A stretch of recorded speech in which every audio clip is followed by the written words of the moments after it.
I'm doing good, but my therapist did leave me, and I'm not joking, she literally left me. Alexis Sunshine 83, it's always sunny here. Hey Sunshiners, Alexis Sunshine 83 right here.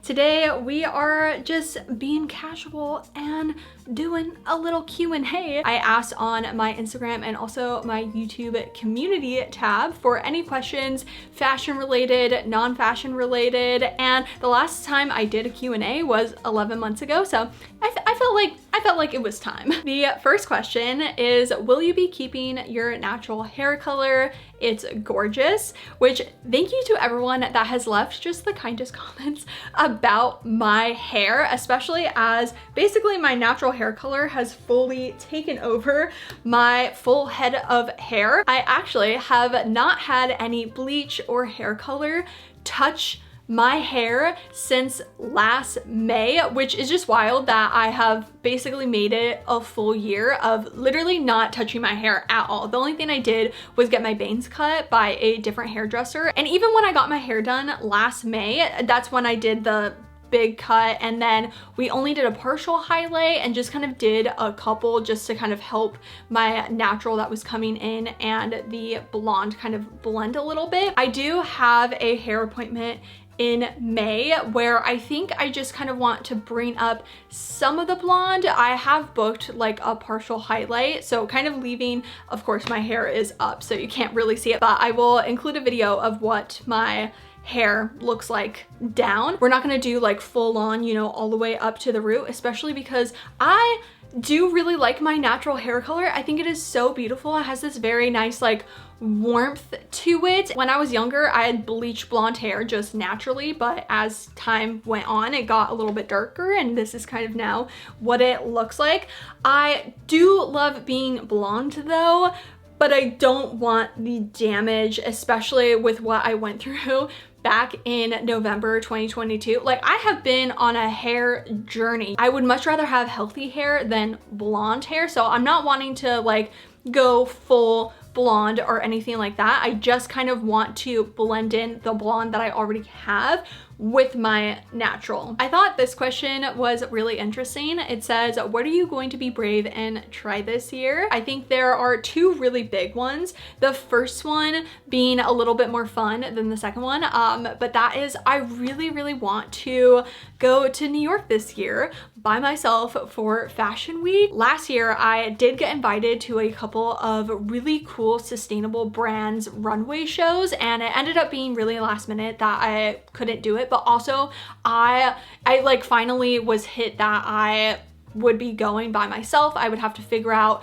you know, like hotel, transportation, I have flown by myself even to the UK, so like that's not really a big deal, but like being in, which also the last time I was in New York, I was by myself. I was only there for 24 hours back in, I think 2014, but everything was like taken care of, whereas this, it would be me, and the responsibility aspect makes me nervous, but I know I can do it, and I want to prove to myself that I can do it because it's something that's been on kind of my like bucket list, especially being in the fashion space on YouTube, that I've always just wanted to go to, and maybe I'll absolutely hate it, I don't know, but just like the videos I can make, and then also trying thrifting, big air quotes for thrifting in New York. Like, I really want to do that and make a video, and that's, yeah, I have been procrastinating a little bit just like mentally on making the decision that I am going to do it. That's the thing, is I keep thinking in my head like, well, maybe I won't, like maybe I just won't. Alexa,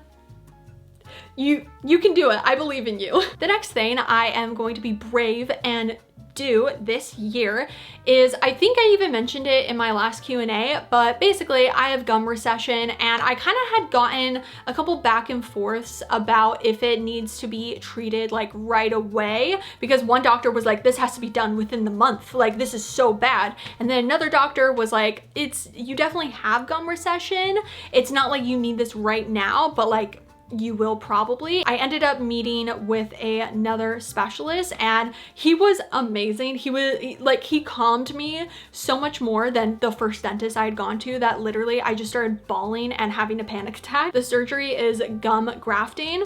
It's so oh, even just, oh, it's so gross. Basically, they put like gums where the gum recession is and like stitch it up, and they can take it from a couple of different places, either like artificially from like an animal or from your mouth. And the specialist I recently met with would do it from like the upper part of my mouth, and yeah, they take it and then like stitch it, and then it like grows into the gums that you have, because basically as your gums are receding and then starts going to the bone, and it's a whole thing. The specialist I had talked to was like, this isn't something that you have to do this month, but it's going to get worse as time goes on. You could wait 10 years, like you could totally wait 10 years.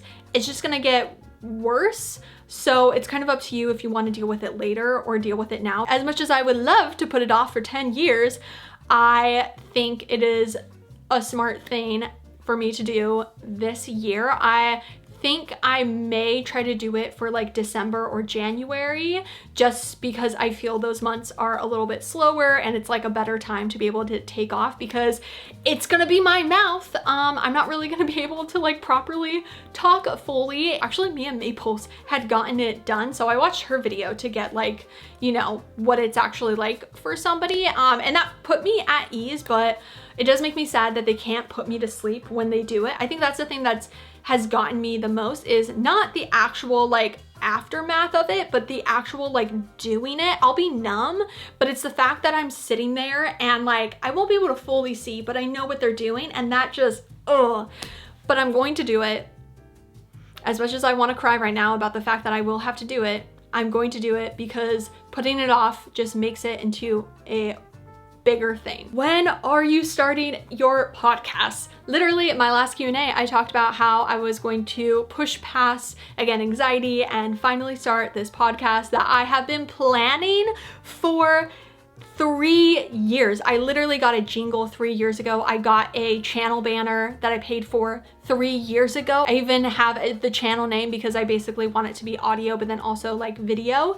And it's still not here. I'm so sorry. It really comes down to me feeling anxious about it, and then the other not knowing really how to do it. And I've watched videos and I'm still kind of confused, but there's so many people that have podcasts, and I'm like, if they can do it, I can do it. And I have a couple friends that have a podcast, and I don't know why I haven't asked them how they do it. I think because I'm like, no, they probably had to figure out on their own, so I need to figure it out on my own. But that's why I just keep pushing it off, because I'm still like, I don't understand how to put this on podcasting apps and like audio and all that. But that is something I am going to, maybe that will be another thing I'll be brave and do this year. I will say, when I did my Thriftmas videos where I thrifted for a different YouTuber for 7 days leading up, 7 or 6 days, I think 7 days leading up to Christmas, I ended up filming with a couple of people that I'd never actually spoken to. And that was kind of a like test drive of what it would be like for me to like actually talk to somebody for the first time. I mean, obviously messaging people like Kathleen, we had been messaging, commenting and all that, but we had never talked on like video, and I was so nervous. That was gonna be so awkward, but we had the best time. I just need to do it. I just need to do it. This is the year of doing things that I have been procrastinating. Any tattoos planned? I have 3 tattoos that I know I really want to get. It's just based on like time for, I mean, I would go get them this week, honestly. But I don't have any tattoo appointments booked. One of them I will be getting with my sister, so it's based on like her schedule and when she kind of wants to get it done. When we do have that appointment, I think I may go back to the tattoo artist that I've gone to a couple of times. She's Decadent on Instagram. She's amazing. Her style is great. But when I go to that appointment and make it, and her and I have already talked about it, I may add some shading to my cat tattoo, because I want it to look a little bit more like my cats. When I got it done, I just wanted the outline, and then now that I've kind of sat with it, I'm like, okay, I want a little bit more into that. So that's definitely one I will be tackling at some point, but I don't know when. There is also, oh my gosh, this Studio Ghibli flash tattoo from this artist also in LA that I love so much, and I kind of wanting to get it done like next month. Nothing is booked though. nothing is booked. And then the third tattoo that I do really want is pretty like simple, but it's something that I've always kind of wanted. I think I am gonna wait until I get those 3 tattoos to do like a proper tattoo tour. I mean, I will continue to get tattooed, but once I have those 3, I think I'll be like, okay, there's nothing on my mind, at least right now, that I really want to get done. This is the question that I have been avoiding the most. It says, I saw on Reddit that you and John divorced. Where does that rumor come from? And probably 6 months, maybe a little bit longer, I had gotten a text from my sister with a screenshot of the search results when you type in my username to YouTube. And the first search result was Alexis Sunshine 83 divorce. And in a funny way, she was like, is there something that you need to tell me? And John and I are not divorced. We have been together since, it's gonna be 10 years this fall, and we got married in 2020, and we are still going strong. I really want to figure out where this came from, especially since they had said that was from Reddit. Didn't even know I had a Reddit thread about me. So yeah, I looked it up, and the only thing that I could find was a comment asking if John and I are divorced, and then there was a reply that said, no, I don't think so. She just recently talked about him in her most recent video, and that's all I can find. I know I don't really show him on my channel, so I'm sure just like people being curious, but it's mainly because I film when he's at work. He doesn't work from home, and when he has a day off, I don't film because I'm spending time with him. And also, I don't like to film when he's home because there's just something about someone else being able to hear me repeat the same sentence like 5 times, that's kind of embarrassing. So I just prefer when nobody is home to be able to film, but it's really mainly because I definitely put kind of like a boundary of when we're together, I rarely like share it just because I'm enjoying the moment with him. Having social media as a job can make it really difficult to figure out like boundaries because so much of your life and you is being like monetized, and I have really put in effort to make that part of my life more private, mainly because I also try not to be on my phone when we're together. I try to just like be in the moment because he very much grounds me. He doesn't have any social media, and so it's just such a like amazing time of just existing. I don't know if that's really describing it that well. Yeah, I'm just very protective of the time that we spend together, and I think that's why I never have gotten into vlogging as much as I love vlogs, and I kind of go back and forth of like, maybe I'll vlog, maybe, you know, I have an entire vlog channel. But I just, when it comes to like boundaries, it can just get very wishy-washy of like what you share, what you don't share. And I did put our wedding video on private just because it felt so personal, and it's not that I don't want to share personal stuff with you all. I think it's the idea that there's people that like don't like me that then can watch it and like scrutinize things that just makes me feel kind of uncomfortable. So maybe I'll put it on public again because I love that video. Every time I watch it, I cry. Again, being online, you can kind of change your opinions of how much you want to share, what you do and don't want to share and all that. Like it can totally change, honestly, like week by week. And a couple of months ago, I was just like, I just kind of want to put that on private right now, but maybe that's where it comes. I don't know, but we are okay. Something a little more lighthearted to cleanse the palate is dream thrift items, clothing and decor wise.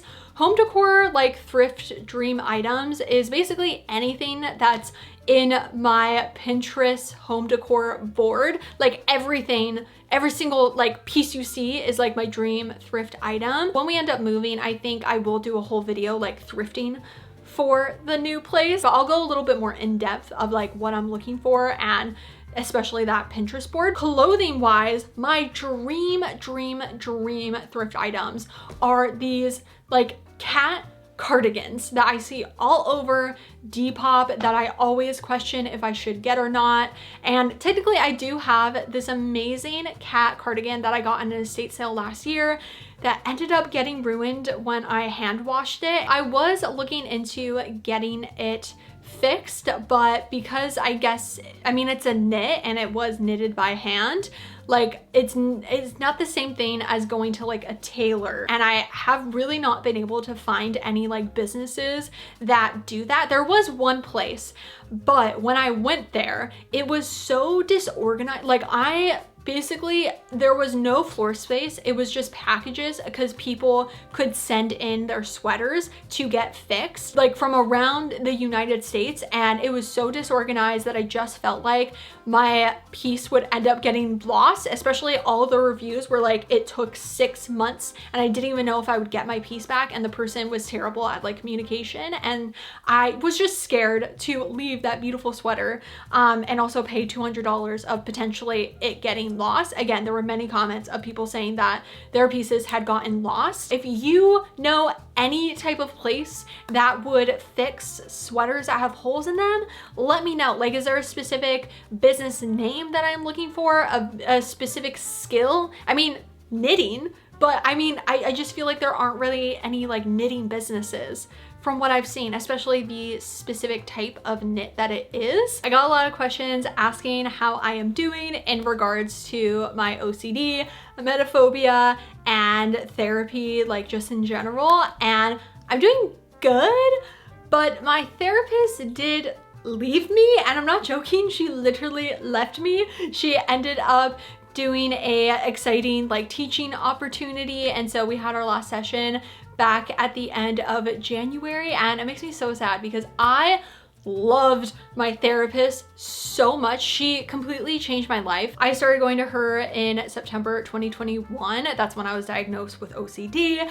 I finally was tackling my emetophobia. We actually didn't even start our exposure therapy with my phobia until January 2023. The stuff that I have done, like I have to give claps to myself because there are things that I would have never done if I hadn't technically had to through exposure therapy that would have, gosh, given me a panic attack. And there's definitely still some work that I need to do. I basically gave her a list of all the things that trigger my phobia and at like different levels. And we made it all up to like level 9, which one of the exposure ones was drinking alcohol, which sounds, I know, probably silly, but my phobia brain was like, if I take a sip, like one sip of alcohol, I'll throw up. And so I'm never gonna drink alcohol. Obviously, like nobody should feel like they have to drink alcohol. If you don't want to drink alcohol, that's totally fine. And I'm really lucky that I've never felt in my life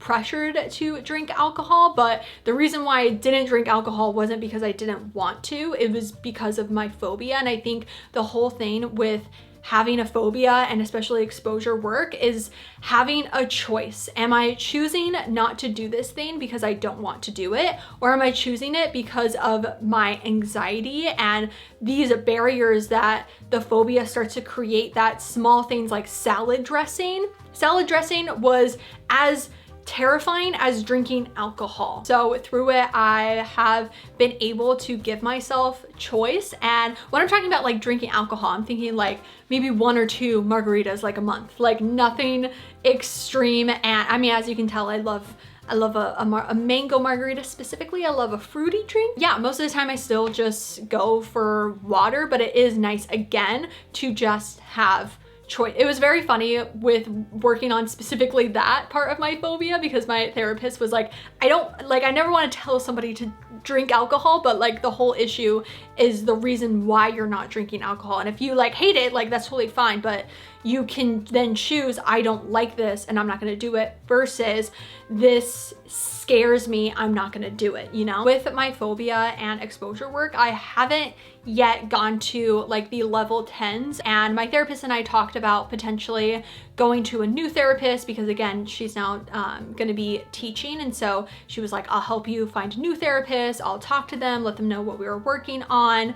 And she did say that she felt like I, you know, could also just see how I do without therapy and then always decide to go back to it. And in that moment I was like, you know, like I'm gonna try it out. I'm gonna try no therapy and kind of, you know, see what happens, take everything that I have learned through therapy and implement it into my life. The first month was not great, and now that has been 2 months, I have decided that I am going to find a new therapist. And that makes me very nervous because of how amazing my therapist was. I have gone to other therapists that were not great. I have been told things by therapists that were not great and very much scarred me. Maybe that's something I also need to be brave and do this year, because I still need, especially with my OCD, I think that's been the biggest thing in not seeing her, is my OCD has ramped up like pretty bad, and also my depression and anxiety. One other factor is back in November, I got on birth control for my migraines. I get monthly migraines. They always last 3 days. And then additionally, if something like triggers it, like not sleeping, not eating enough, not drinking enough water, like there's a couple different factors, then I will get another like 3-day migraine. But the minimum 3-day migraine we thought maybe could be because of like my hormones. And so I tried birth control, which actually was part of my exposure therapy as well. I had gotten that specific birth control 3 years ago, and I was too scared of being nauseous that I threw it in the trash. Whereas this time I was like, I'm gonna try it. I'm just gonna see, because my migraines also make me nauseous and make me feel like death. And basically it was the kind where you're not supposed to get a period for 3 months. So if I was getting the migraines because of that, then I would only get the 3-day migraine every 3 months versus every single month. I've mentioned it in a couple of videos. I just bled for almost 4 months straight. There was 1 week that I didn't bleed, and it was the best thing ever. And then I just started bleeding again. That's why I haven't really done any outfit videos recently, is because I was just bleeding, and like trying on a bunch of clothes is the worst possible thing you can do when you are in that state. So I ended up getting off of it 2 weeks ago with my doctor, and I haven't bled since, which is awesome.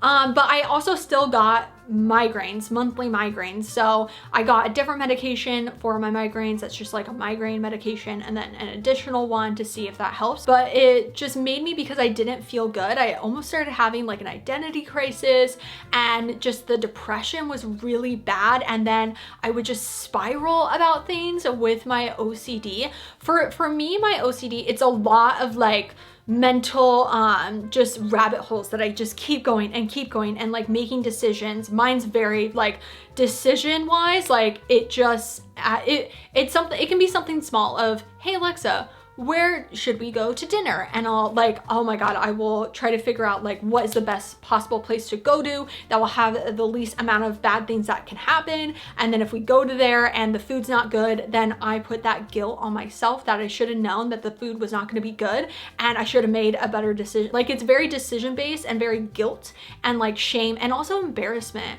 I think when sharing, everyone's like OCD can be different, but when you share the way that your mind works in the thought processes, and especially the obsession and intrusive thoughts, for me, I get very embarrassed, which I shouldn't be embarrassed. You shouldn't be embarrassed about it at all. It's just, you know, something that you have. You are still amazing, but I get very embarrassed, and like having people know that that's the way I think, and because I know it's not rational. But I will say I've also made a lot of progress. Like I don't want to discount the progress and the things I've been able to work through. Yeah, that's about it. Would you ever consider making mystery thrift boxes for people you personally don't know?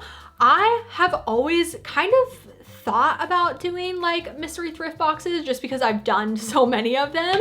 And after doing my Thriftmas mystery boxes, absolutely not. I could not handle the mental stress that I was putting on myself. Again, it's like a responsibility factor and being so scared that like they're gonna hate it. And I can't imagine on top of that, knowing that somebody paid for the box, that pressure of wanting to make it perfect and not wanting somebody, again, I've bought some pretty not great thrifted mystery boxes, and so I would be so fearful that somebody would buy it, spend their hard-earned money on it, and then hate everything. So the only thing I think I would do is doing like a thrift mystery box, but as a giveaway, I would still, you know, put in so much work and make sure that it's amazing. Let me know if you would like a like giveaway of like a thrifted mystery box. I could even do it where I like make videos going out and like thrifting for the person. I could maybe do like a couple, and I think that would be a lot of fun. I also got loads of questions asking if I have any hobbies or passions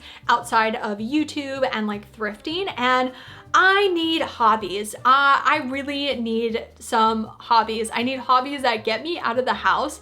Because I work from home, everything I do is at home. And a lot of times I won't leave the house, maybe to the grocery store, but maybe only like once a week.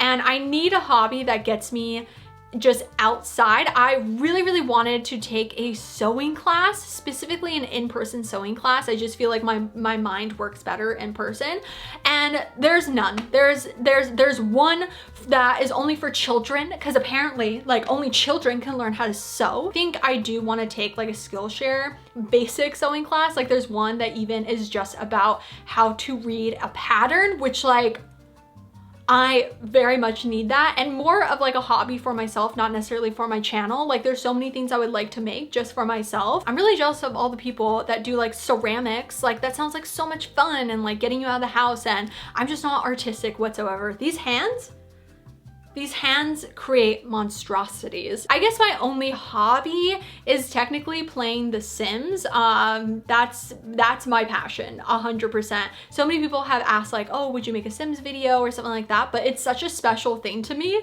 that like I don't want to monetize it, because it's the only thing that brings me like a mental break and enjoyment. So that's probably, but that's also at home. So I need to find another hobby that gets me outside of the house. The last question is, have you gotten used to your apartment? I remember you kind of regretted moving there at first.